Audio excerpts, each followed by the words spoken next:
魏无羡，他怎么也没想到会是这么个展开。蓝忘机手劲儿不小，他被这一下推的身子不由往后倒去，悲重重撞到了树干。魏无羡惊道：“你要做？”话还未说完，唇便被一股温热的触感堵住。魏无羡突然有些怀疑此人是否为蓝忘机了。这蓝忘机不会如此轻薄于人的吧？他自己发着呆，不敢轻举妄动，轻薄他的人便愈发得寸进尺，撬开他的齿关，更进一步的入侵，周身檀香更甚，争先恐后的往鼻孔里钻。看来是蓝忘机无疑了。魏无羡被亲得腿脚发软，却还有心思走神，心中对自己如今的处境愈发担忧起来。先不说为何是蓝忘机主动前来，想他魏无羡花名在外，风流倜傥，如今竟落得如此境地，若在此等小事之上落了下风，往后该嫁之人岂非他自己？思及此，叛逆如他魏无羡便要稍微反抗一下，压制蓝忘机了。打定主意，他微微歪头，想将此事与蓝忘机说清，谁想刚有些动作，一只手便掐着他的下巴将他掰回来，耳边又压下来几声低沉的喘息。魏无羡腿更软了，他不甘心，尚还自由的双手正欲动弹，又被蓝忘机提前发觉，以单手按住。魏无羡正在他为自己的处境忧心之际，却忽地发觉正压着他的蓝忘机身子似乎有些发抖。他以为是错觉，连忙停下动作，细细感受，发现蓝忘机身上确实正微微发颤，连两人相贴的唇瓣与正侵犯着他的舌尖都有些颤抖。想起自己方才的一番动作，魏无羡猜测蓝忘机许是误会了自己的意思，便再也不敢乱动了，生怕自己将人吓跑。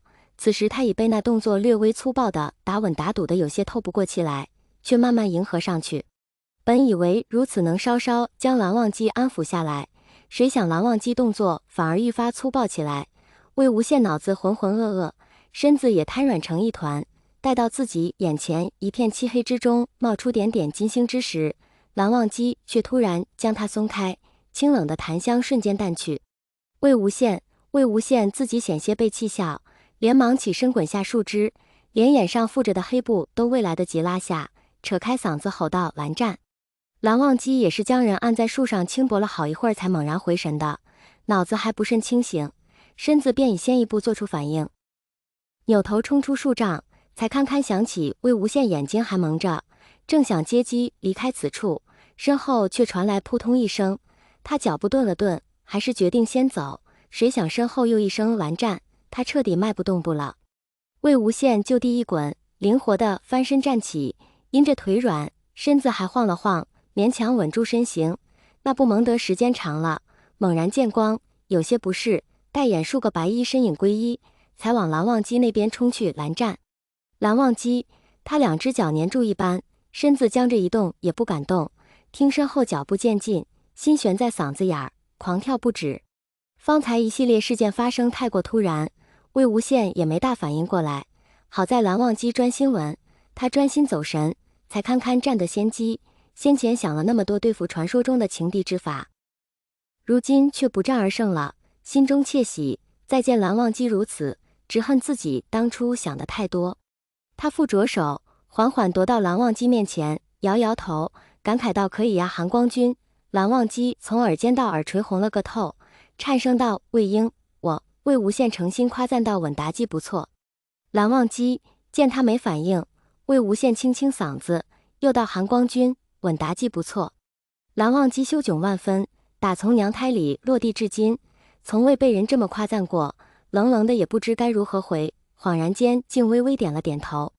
魏无羡卯足了劲儿憋下狂笑的欲答忘，伸手揽了蓝忘机，道：“那再来一次呗。”蓝忘机问道：“你方才说什么？”魏无羡终于忍不住，自己主动贴上去没亲够，再来一次。